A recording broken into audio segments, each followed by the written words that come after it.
Hello students, how are you all. कैसे आप सब लोग? बढ़िया, बहुत बढ़िया, मस्त। सो बेटा, आप देख रहे हैं पीसीएम विद मनोज सर। आज हम क्लास 12 मैथमेटिक्स एनसीईआरटी से चैप्टर नंबर 7 की एक्सरसाइज 7.5 का क्वेश्चन नंबर 7 और 8 आपके साथ डिस्कस करेंगे और यहाँ पर आपको समझाएंगे। लास्ट वीडियो में हमने क्वेश्चन नंबर 6 तक आपको अच्छे से करवाया और कुछ फॉर्म्स भी डिस्कस करी थी। वो फॉर्म आपको अच्छे से लर्न होनी चाहिए। मैंने 7.5 की फर्स्ट वीडियो में वो फॉर्म्स आपको डिस्कस करी हैं, आप उनको जरूर देखिएगा एक बार। और वो फॉर्म्स अगर आपको आती हैं तो ये सारे क्वेश्चन बहुत ईजी हो जाएंगे। चलो स्टार्ट करते हैं क्वेश्चन नंबर 7, बिना देरी करे। क्वेश्चन नंबर 7, तो बेटा इसको कैसे करेंगे? देखो यहां पे लिखा हुआ है x अपॉन x माइनस 1 और x स्क्वायर प्लस 1। इसी तरह की एक फॉर्म मैंने डिस्कस करी थी अपनी फर्स्ट वीडियो में। तो इसको कैसे करेंगे? देखो x अपॉन x माइनस 1 और x स्क्वायर प्लस 1 को मैं क्या लेट कर लूंगा a upon x minus 1 plus dx plus c upon x square plus 1। ये फॉर्म्स बेटा एक बार जरूर से लर्न कर लेना। मैं आपको बार बार कह रहा हूं, मैंने फर्स्ट वीडियो में इनको डिस्कस किया है, ठीक है। bx प्लस c अपॉन में एक्स स्क्वायर प्लस 1। अब बेटा क्या करेंगे? एलसीएम लेंगे। एलसीएम लेंगे इस तरफ भी और इस तरफ भी, तो ये कुछ इस तरीके से हो जाएगा x upon x minus 1 x square plus 1। और यहां पर देखो बेटा क्या आ जाएगा, मैं एलसीएम लूंगा क्या, x माइनस 1 और एक्स स्क्वायर प्लस 1, ठीक है बेटा। x minus 1 x square plus 1। अब देखो ऊपर क्या आएगा, a x माइनस 1 से x माइनस 1 कट गया, बचा एक्स स्क्वायर प्लस 1, तो a into x square plus 1, a into x square plus 1 plus x square plus 1 से एक्स स्क्वायर प्लस 1 कट गया, बचा मेरे पास में bx प्लस c और मल्टीप्लाई में x माइनस 1। ठीक है, समझ में आया? x माइनस 1, इसको थोड़ा नीचे लिख लेते हैं ढंग से। ये हो जाएगा x माइनस 1 और एक्स स्क्वायर प्लस 1, ठीक है बेटा। ये हो गया। अब ध्यान से देखो, क्या मैं इस एलसीएम से इस एलसीएम को काट सकता हूं? जैसे मैंने लास्ट वीडियो में भी करा है। इसको मैं कट कर दूंगा। कट कर दूंगा तो मेरे पास बचेगा बेटा x is equal to a x square plus 1 plus bx plus c और x माइनस 1, ठीक है। अब क्या करते हैं? लेट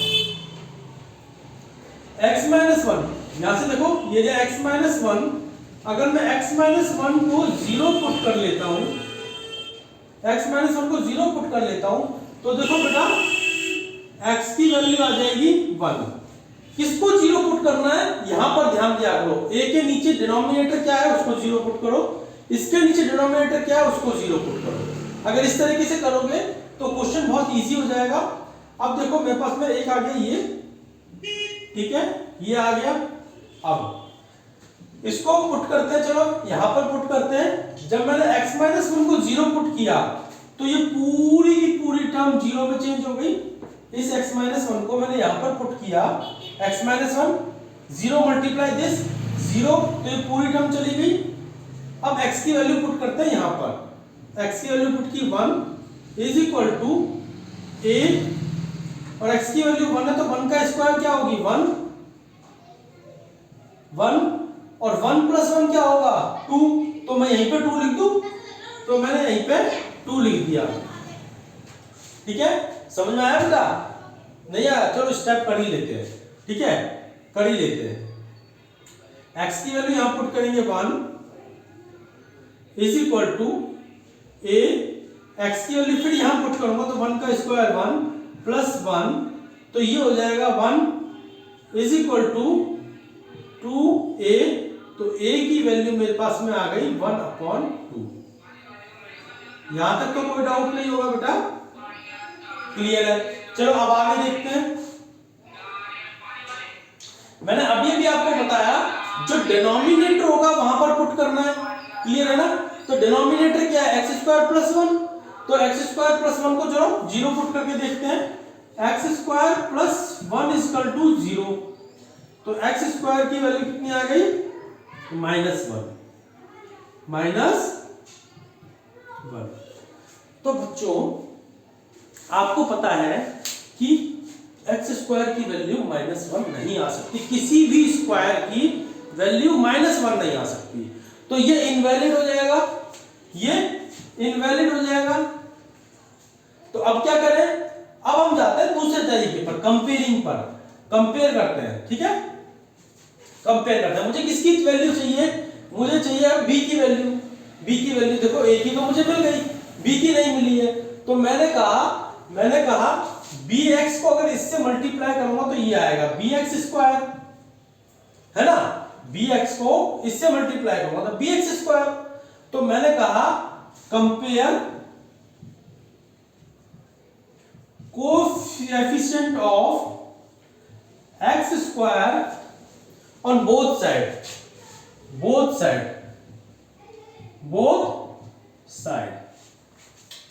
x² कोएफिशिएंट देखो बेटा, x² कोएफिशिएंट यहां पर लेफ्ट हैंड साइड पर देखो इक्वल की इस तरफ x² कोएफिशिएंट क्या है, 0, कुछ भी नहीं है सर, तो मैंने 0 लिख दिया। अब देखो अगर मैं a को यहां अंदर ब्रैकेट खोलता हूं, a × x² तो क्या हो जाएगा ax², और x² का कोएफिशिएंट क्या हो जाएगा a, ठीक है। a को इससे मल्टीप्लाई करूंगा तो x² की तो बात ही नहीं है यहां पर, ठीक है। अब देखो bx को अगर मैं x से मल्टीप्लाई करूंगा, इसको लेस कर देते हैं एक मिनट के लिए, bx को x से मल्टीप्लाई करूंगा तो bx², तो x² का कोएफिशिएंट क्या आ गया +b। अब bx को 1 से मल्टीप्लाई कर लो तो -bx आएगा, और वहां पे x² है नहीं तो उसकी बात भी खत्म हो गई। तो यानी कि जब मैंने x² के कोएफिशिएंट्स को कंपेयर किया तो मेरे पास आया a + b = 0, और a की वैल्यू मेरे पास है, a की वैल्यू क्या है, a की वैल्यू क्या है, a की वैल्यू है 1/2 प्लस b। तो b की वैल्यू यहां से क्या आ गई बेटा, b की वैल्यू आ गई b = -1/2,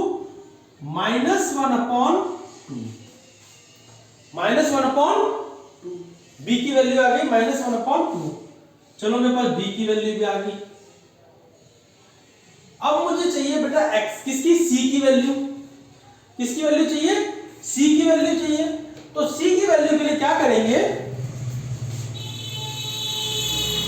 c की वैल्यू के लिए क्या करेंगे, देखो मैं यहां पर कर रहा हूं, c को ध्यान से देखो, कहीं पर जहां पर c है वहां देखो, यहां पर देखो c कहां है, यहां है।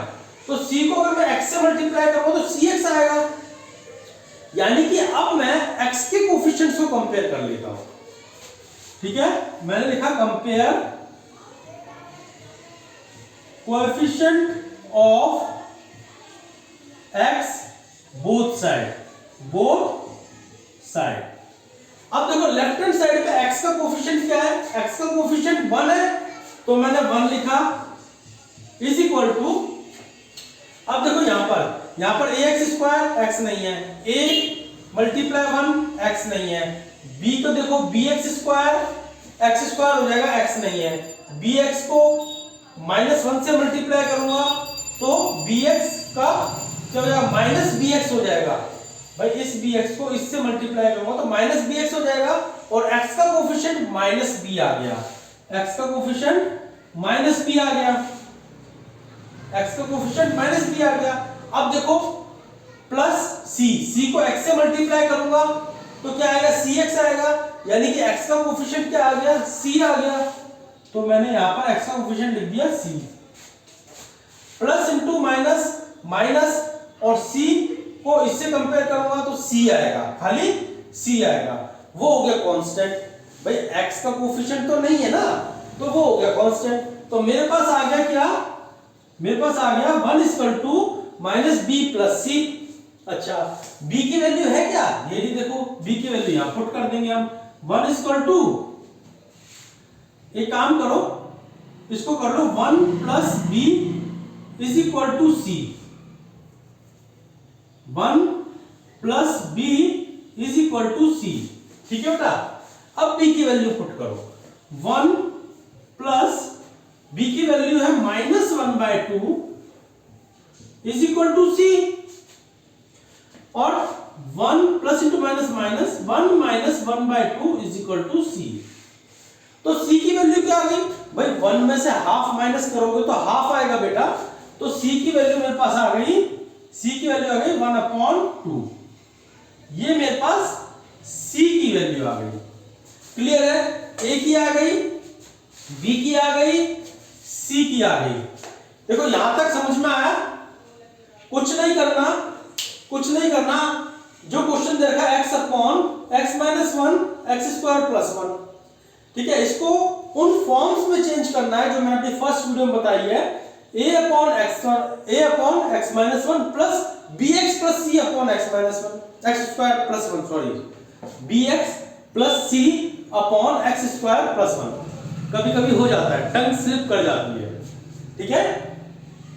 bx plus c upon x square plus 1, इसको सॉल्व करके लाएंगे, और यहां पर देखो मैंने x माइनस 1 को 0 पुट किया, x इक्वल टू 1, तो मेरे पास में a की वैल्यू आ गई हाफ। अब मैं x स्क्वायर प्लस 1 को पुट नहीं कर सकता था, क्योंकि x स्क्वायर प्लस 1 को जब मैं 0 पुट करूंगा बेटा, x स्क्वायर प्लस 1 को जब 0 पुट करूंगा तो ये आएगा x स्क्वायर इक्वल टू -1, और ये मेरा इनवैलिड है, क्योंकि कोई भी स्क्वायर की वैल्यू -1 में होगी नहीं। तो मैंने कहा x स्क्वायर कोएफिशिएंट्स को कंपेयर कर लेते हैं, तो वहां से मुझे मिला b इक्वल टू -1/2, और जब मैंने x के कोएफिशिएंट्स को कंपेयर किया तो वहां से मुझे मिला c इक्वल टू 1/2। अब इन वैल्यूज को जरा साइड में लिख लेते हैं, ठीक है बेटा। मेरा a आया है कितना? a equal to 1/2, b is equal to -1/2, और c इज इक्वल टू 1/2, ठीक है। यहां तक नोट डाउन कीजिए। वीडियो कितनी हो गई? 12 मिनट की। नोट डाउन कीजिए, थोड़ा क्वेश्चन लंबा जा रहा है बट समझाएंगे अच्छे से। इरेज कर दो बेटा, ये वैल्यूज लिखनी है, और अब मैं इसको सारा इरेज कर रहा हूं, सारा इरेज कर रहा हूं, ठीक है। कर दूं? चलो, ये मैंने इरेज कर दिया, ये इरेज कर दिया, ठीक है। अब ये वाली वैल्यूज मैं यहां पुट करूंगा, ठीक है। सीधे सारे इरेज कर देते हैं, इसको सीधे ऊपर ही पहुंच जाते हैं जहां में वैल्यू पुट करनी है बेटा। अब ये वाली वैल्यू मैं यहां पुट करूंगा, तो देखो इसको लिख लेता हूं, x is equal to x minus 1 x square plus 1 is equal to, a की वैल्यू कितनी है? 1/2, तो मैंने लिख लिया 1/2, और 1/, इसको ऐसे लिख लो 1/2 और x माइनस 1। अरे भाई क्या लाइन सीधी नहीं बन रही है। 1/2 और x माइनस 1 प्लस b की वैल्यू क्या है बेटा? -1/2, मैंने लिखा -1/2, इसके साथ x मल्टीप्लाई हो रहा है, प्लस c की वैल्यू क्या है? 1/2, और नीचे क्या है? x स्क्वायर प्लस 1, ठीक है। क्लियर है? कोई डाउट नहीं सर? बिल्कुल नहीं है। अब क्या करना है? Integrate both side, integrate both side. जब इंटीग्रेट करेंगे तो देखो क्या हो जाएगा, अब मैं इसको लेकर चल रहा हूं, इसको नहीं, इसको लेकर चल रहा हूं, ठीक है बेटा। कांस्टेंट है भाग 1/2, ठीक है, 1/2। क्लियर है? अब इंटीग्रेशन, अंदर बचा 1/x माइनस 1। चलो इस स्टेप को दोबारा कर देता हूं, रुको, इंटीग्रेट बोथ साइड वाले स्टेप को मैं दोबारा कर देता हूं लिखकर। इंटीग्रेट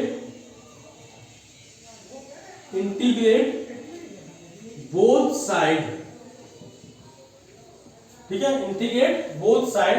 तो मैंने इंटीग्रेट किया, integrate x upon x minus 1 और x square plus 1 dx is equal to 1/2 को कांस्टेंट है तो मैंने बाहर लिख लिया, integrate 1/x minus 1 dx plus, अब देखो इसको मैंने क्या किया, 1/2 यहां भी है, 1/2 यहां भी है, ठीक है, इन दोनों को अलग कर लेता हूं।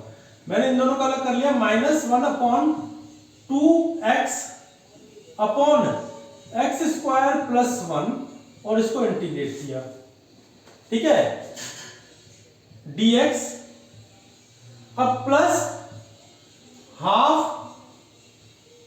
Plus integrate half x square plus 1 dx, ठीक है। देखो मैंने क्या किया, -1/2 x अपॉन में x स्क्वायर प्लस 1 एक तरफ लिख लिया, 1/2 x स्क्वायर प्लस 1 एक तरफ लिख लिया। कोई डाउट बेटा?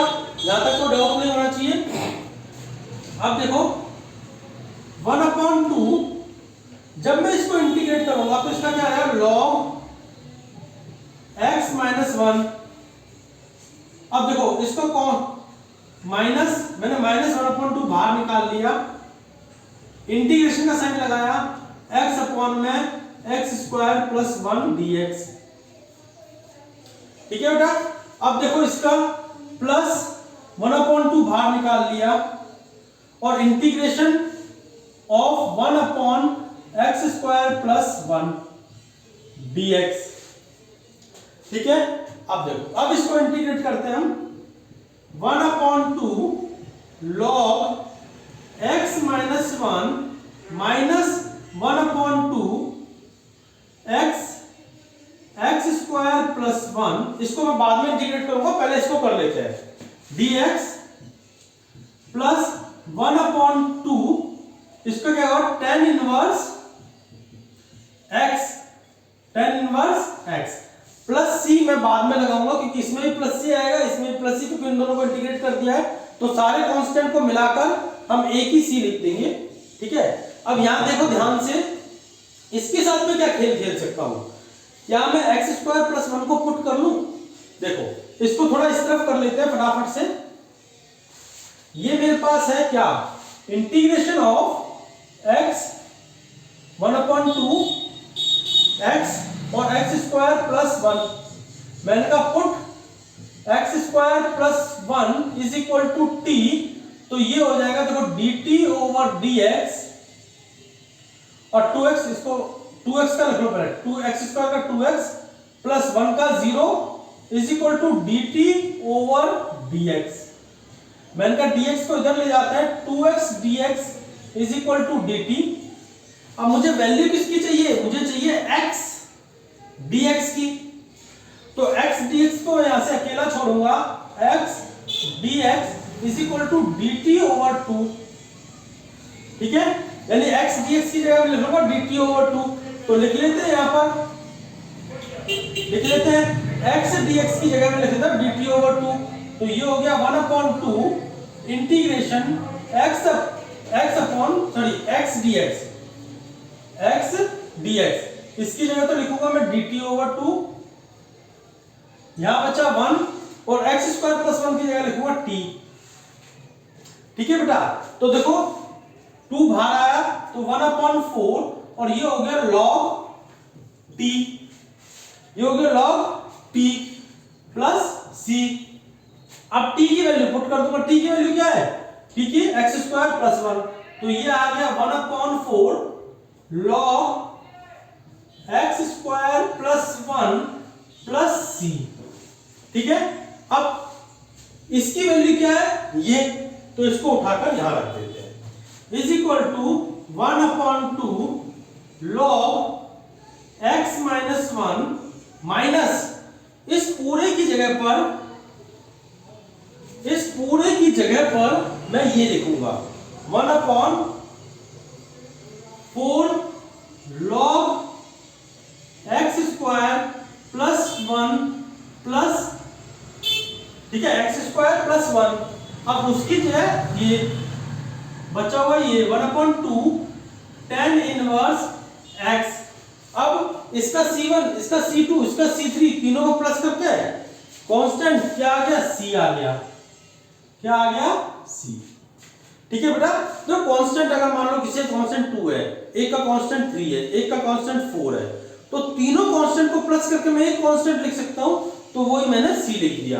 तो बेटा ये आ गया आपका आंसर। ठीक है, क्लियर है, बहुत अच्छे से समझ में आया होगा, आया है, चलो बहुत अच्छे से समझ में आया है। आपका आंसर है 1/2 log x - 1 minus 1/4 log x² +1 plus 1/2 tan inverse x plus C। ये आपका आंसर है। ठीक है, 21 मिनट्स की वीडियो हो गई है, एक ही क्वेश्चन समझाऊंगा। नेक्स्ट वीडियो में मैं क्वेश्चन नंबर 8 लेकर आऊंगा आपके लिए। अच्छे समझ में आया बेटा, बहुत अच्छे समझ में आया होगा, इजी है, आप ध्यान से करोगे, बहुत इजी है। मिलते हैं बेटा नेक्स्ट वीडियो में नेक्स्ट क्वेश्चन के साथ, जब तक के लिए बाय।